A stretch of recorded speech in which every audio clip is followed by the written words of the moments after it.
Yes, sir. Good morning, everybody. This is Julian Payne. I'm your host of the House of Noho podcast show.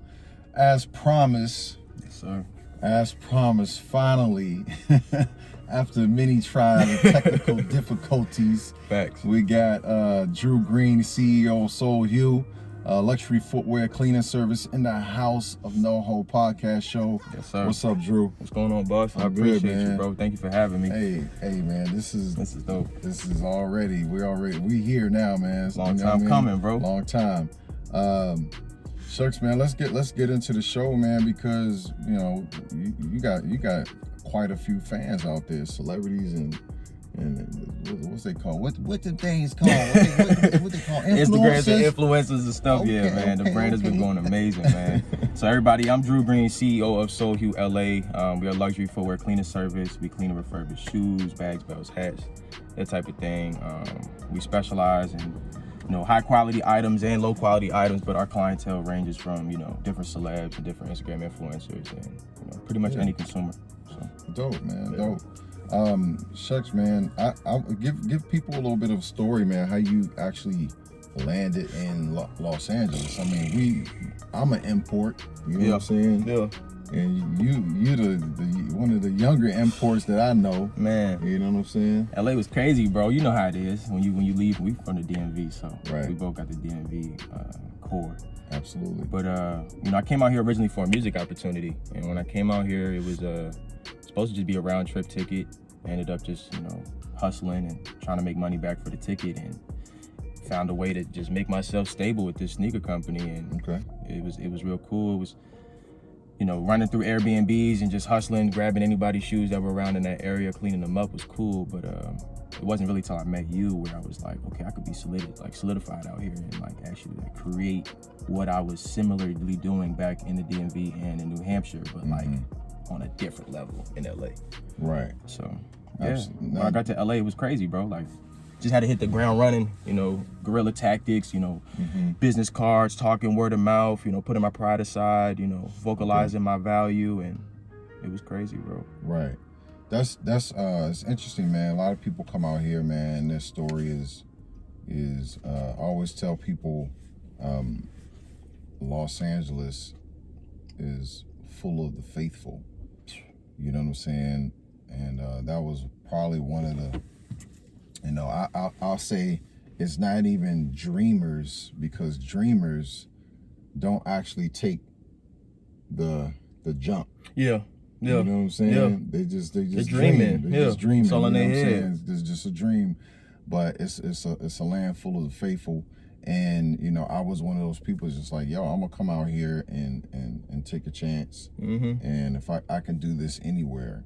And that was one of the reasons why I wanted to have you on the show, is because I believe that entrepreneurism it's like a part of your DNA. Yeah. You know what I'm saying? And 100%. And for someone to come out at a young age in their 20s and be like, yo, I have something to share. Yeah. Yeah. And coming out here for one reason, music opportunity, and actually exploding on another one is damn near a mirror of my life story too. Right. And I think that's one of the things that I found interesting about you, is like the similarity between us, and knowing like the entrepreneur spirit. Right. It's something that's kindred. You know what I'm saying? I think it's so cool you say that, bro. Not to cut you off, but just to say, because I'm in a position where I'm looking forward to be where you were at, where you helped me. You get what I'm saying? Like, I can't wait for somebody to walk past my life and, have the same similarity, not same, but have that core of entrepreneurship that they just need that little bit of guidance, that little bit of help that I needed, and you helped, and it was like, you almost got to relive you again. Yeah. By helping me, you know what I mean? Which was really, really, really great. Yeah. Yeah. That was something that, was in me, in developing the House of Noho. Is to reach back into like, okay, where's my heart, and where am I with my business acumen that I can actually take information, and pass it to that next person. Right. You know what I mean? And it was kind of like a trade-off. I think one of the major pitfalls of successful entrepreneur, and what I mean by successful is more than just monetary.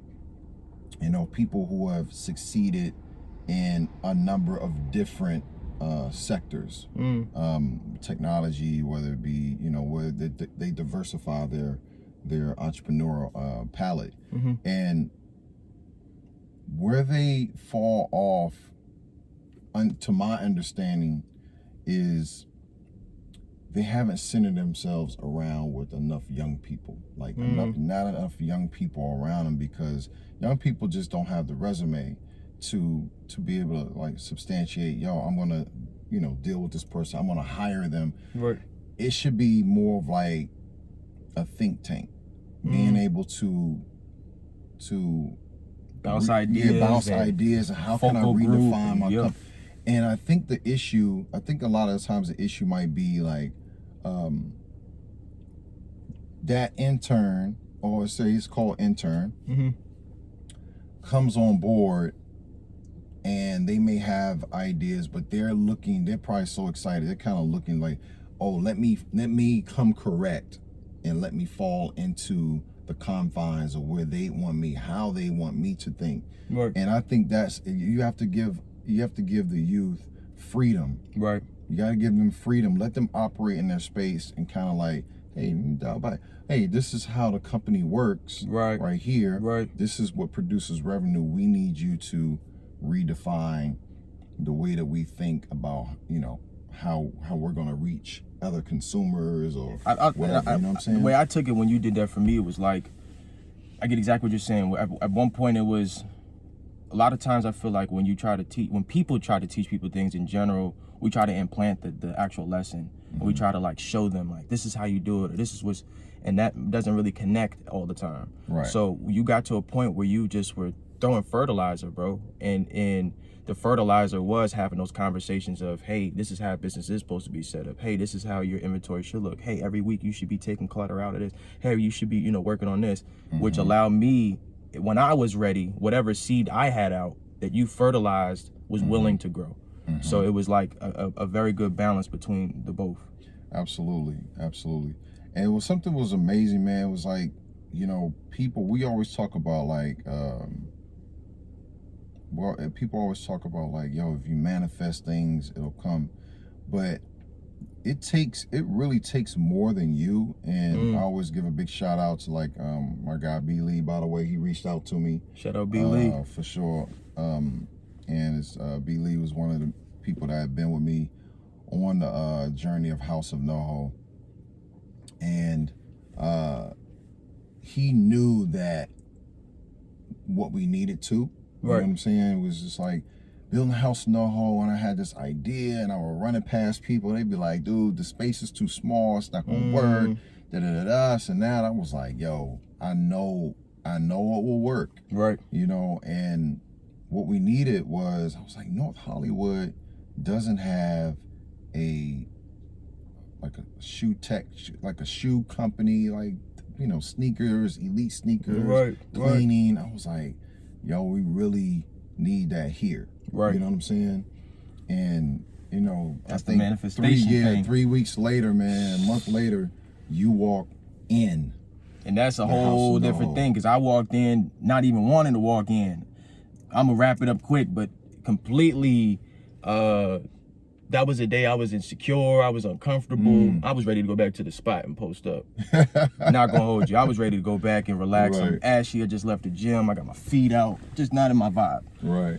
I walked by and I always had business cards on me, bro. So I was like, walked by, seen the Jordans you had on. You had a pair of steel 10s on. I'm like, okay, I kept walking. I'm like, why you keep walking, bro? You know you ain't got bread like that. Go back and give him the business card. Like, you just got the apartment. You playing yourself. Not this could be a client. No doubt. So I'm like, let me go back. I go inside to give him the card, and he on the phone. So B Lee, the other barber, he's telling him to come in the front to come entertain me because I'm coming in. I'm like, nah, it's all good, bro. Like, I just want to let you know if you need your shoes clean, I got you. I have a company. And he kind of put the phone down and was like, well, you said what? And I said, I have a luxury for a cleaning service. If you ever need your shoes clean, like, I got you, bro. He's like, we've been looking for you. And it was like, even in that time period, I've only been in LA for like I said, maybe 3 weeks, a month. But in that time frame, I've already had little encounters with people who try to give me hope and try to give me that LA, I'm gonna be the collaborative. I'm gonna give you $1 million tomorrow. I believe in your dream, like all that talk. Right. But this was different. And I'm not saying I'm some LA expert, but when you get to LA and you get in the system, you kind of know how things play out. People always try to help and they try to act like they can, you know, collaborate with you, give you more fuel, and it's usually capped. But I entertained it, but when you said it, it was a gut feeling that was different. Like, nah, this is something different. Yeah. And I think we both knew that was something different, what was about to happen. And we just, you know, he vetted me for like 9-10 meetings, maybe pull up certain times and make sure I sent certain documents. And man, he gave me keys one day, boy. I was happy, no bro. doubt, because I felt like I didn't want to. I think every entrepreneur, just like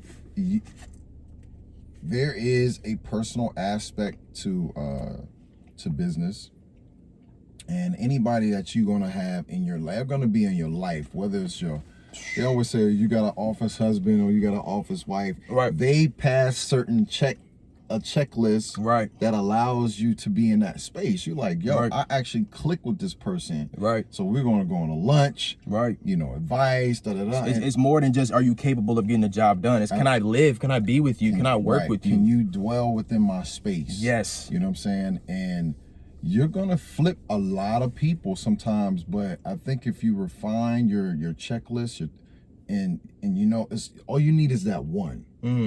All you need is that one. And I feel the House of Noho, you bought another about just you passing certain things of like responsibility. I could tell like you were driven. I heard the passion in your voice about what you wanted to do, and like you had such enthusiasm that I was like, yo, this dude is actually, you know, and you showed up sharp. Like your presentation was on point each time.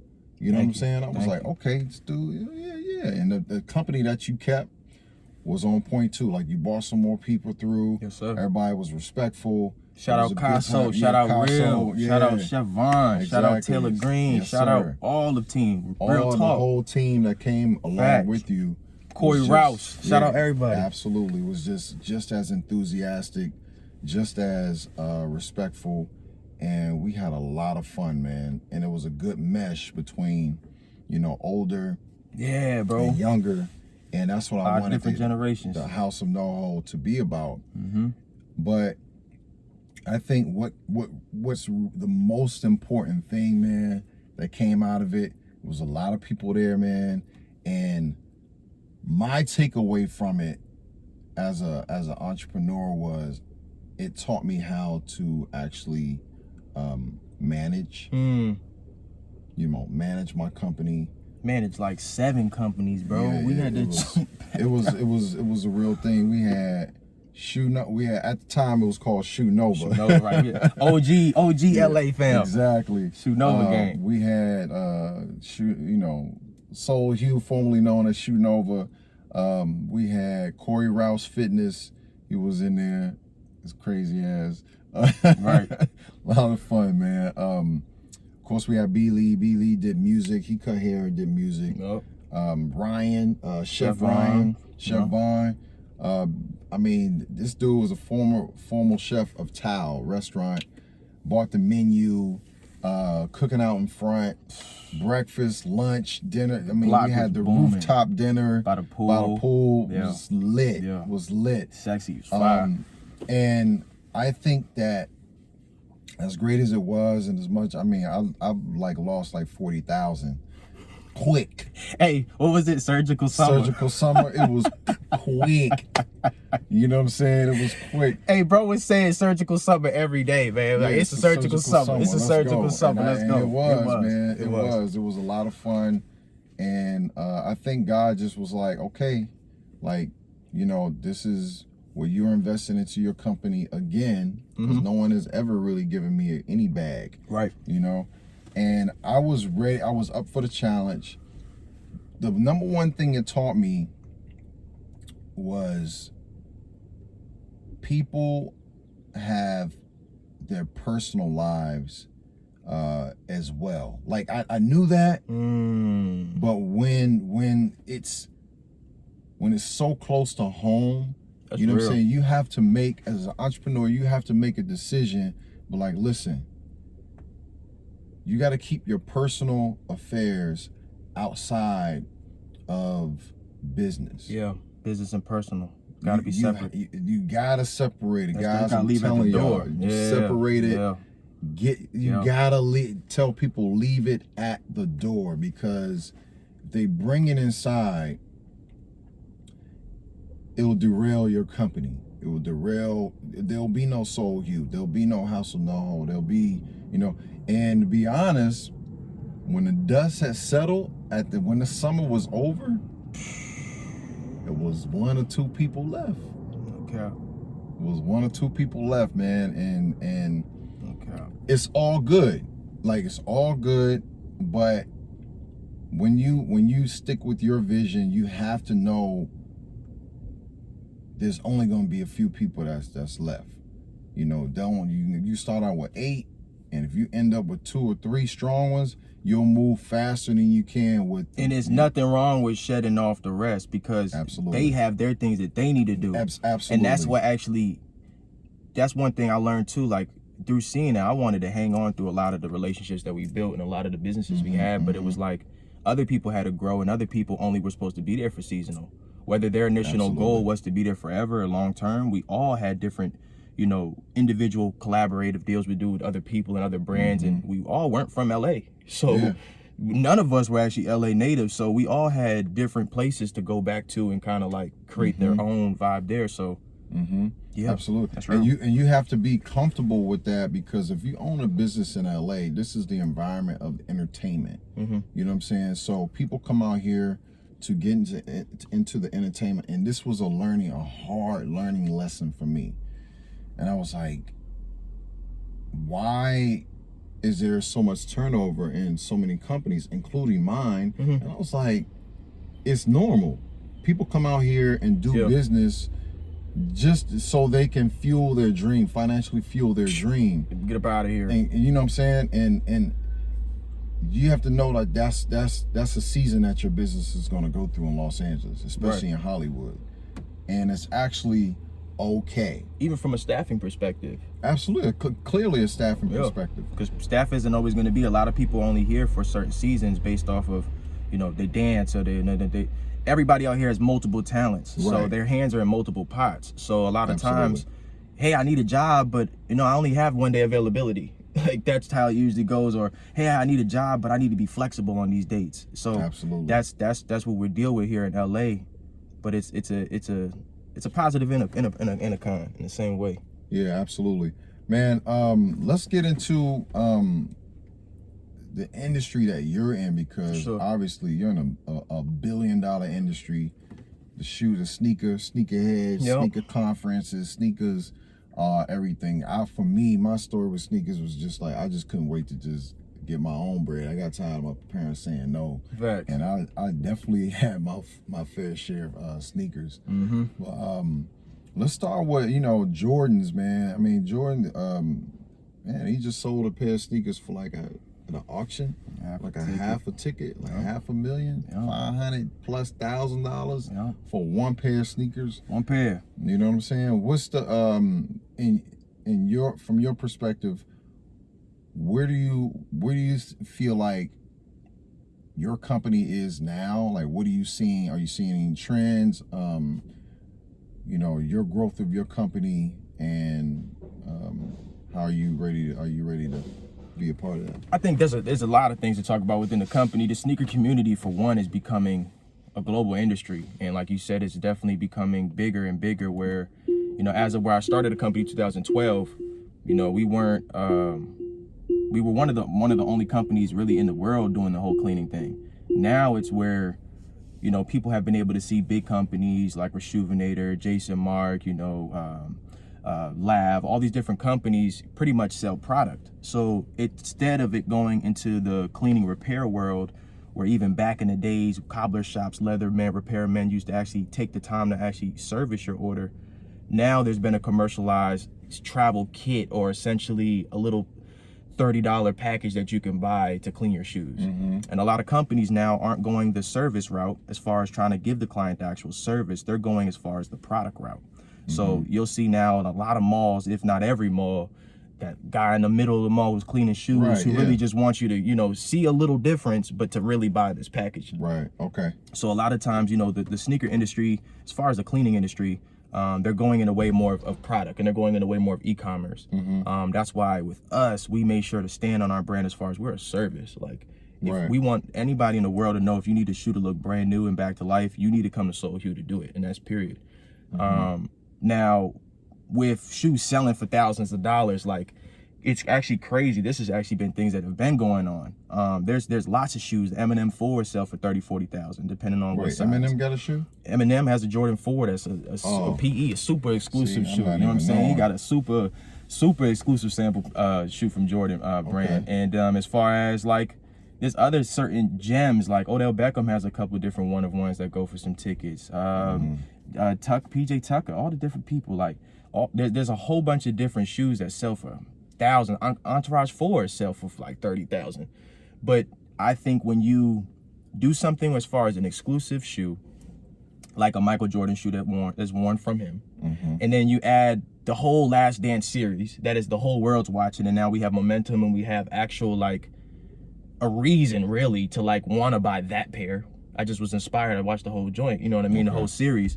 And then you have, you know, the condition of the shoe. It's not completely trashed. It's still, you know, it's not, that person's probably not going to wear them, but when you add all those things together, it makes sense why the shoe can sell for half a ticket. 1,000%. I mean, it's like anything. If people are starting to realize sneakers are investments, and that's another thing to say. The sneaker community, as far as the global industry, is also going into the tech world. Now we have a StockX. Now we have a GOAT.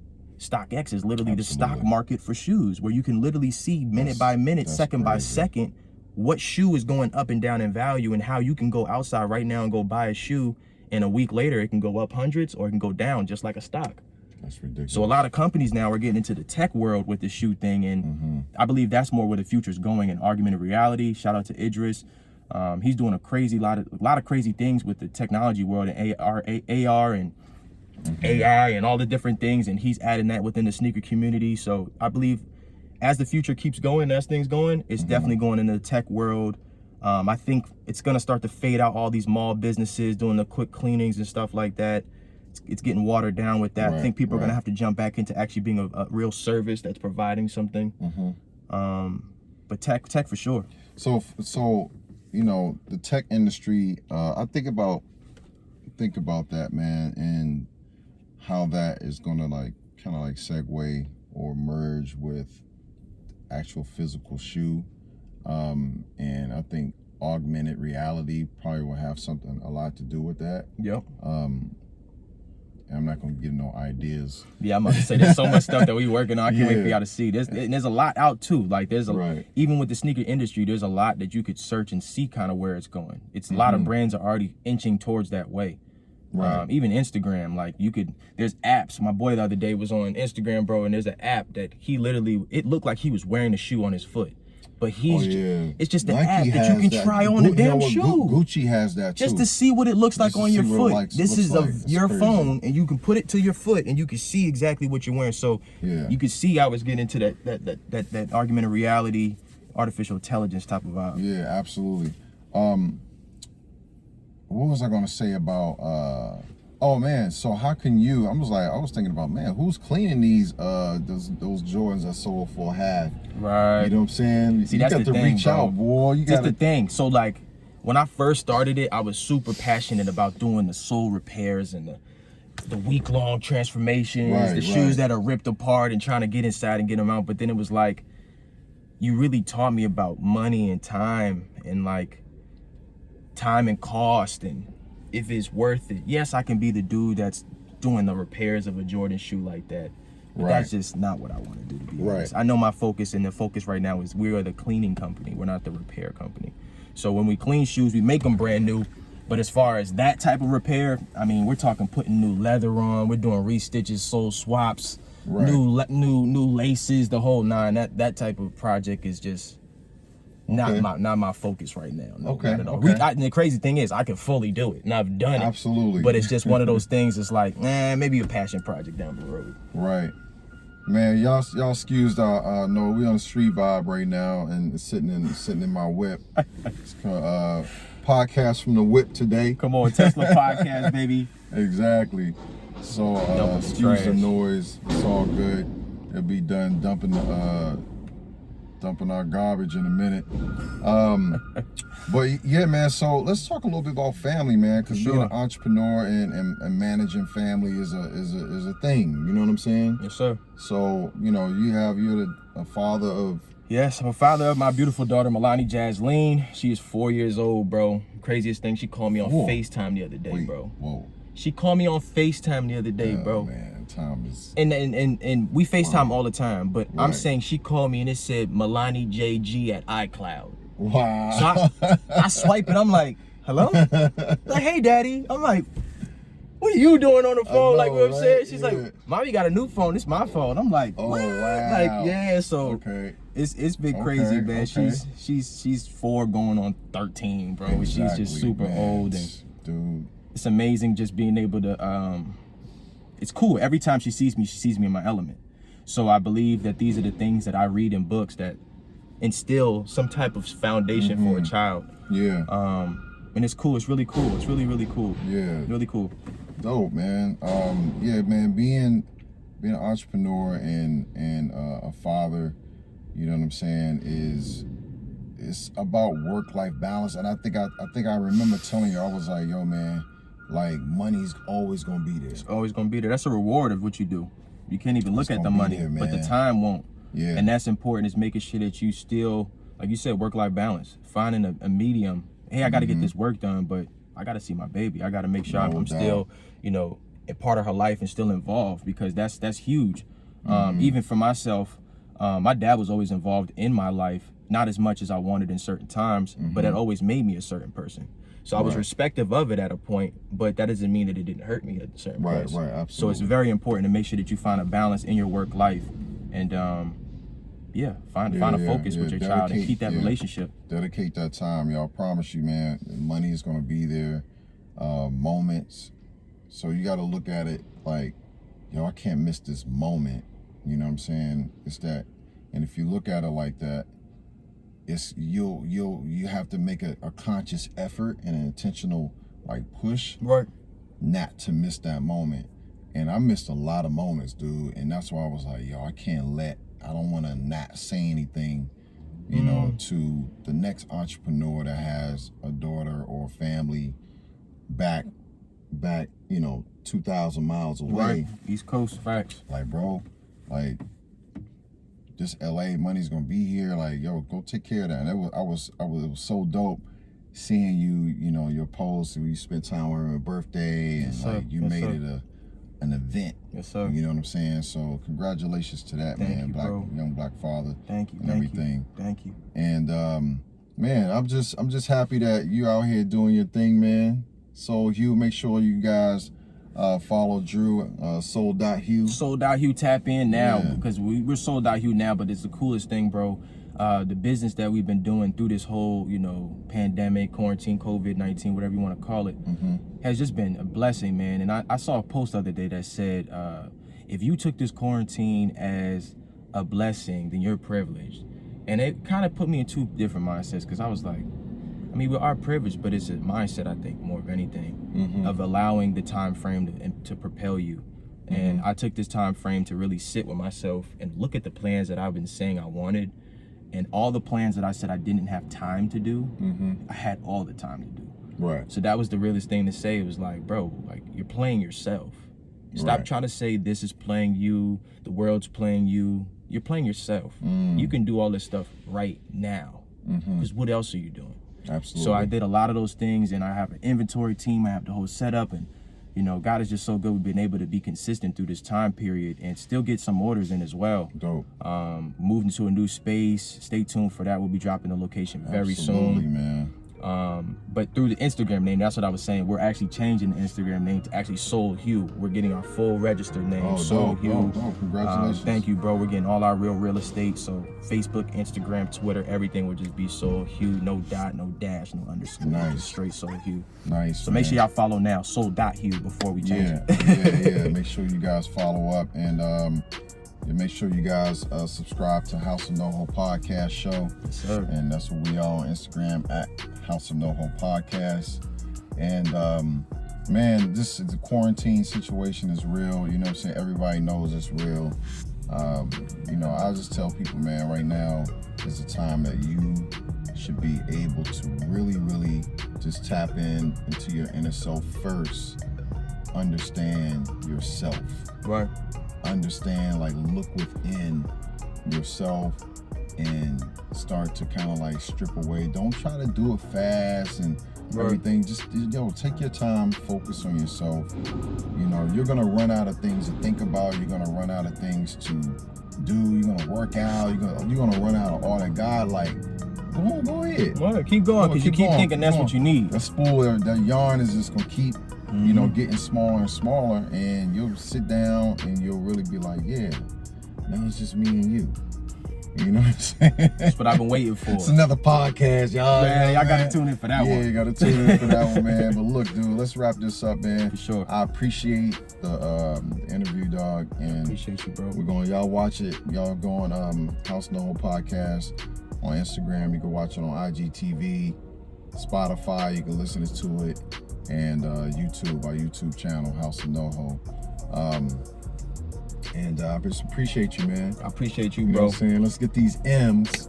You know what I'm saying? Add another comma, another little zero. Just another zero. Just another You one. heard? Can't hurt. All right. Much love, bro. I appreciate No you. doubt. All right. Peace. Love. Thank y'all for tuning in, y'all. Hope y'all have a blessed day.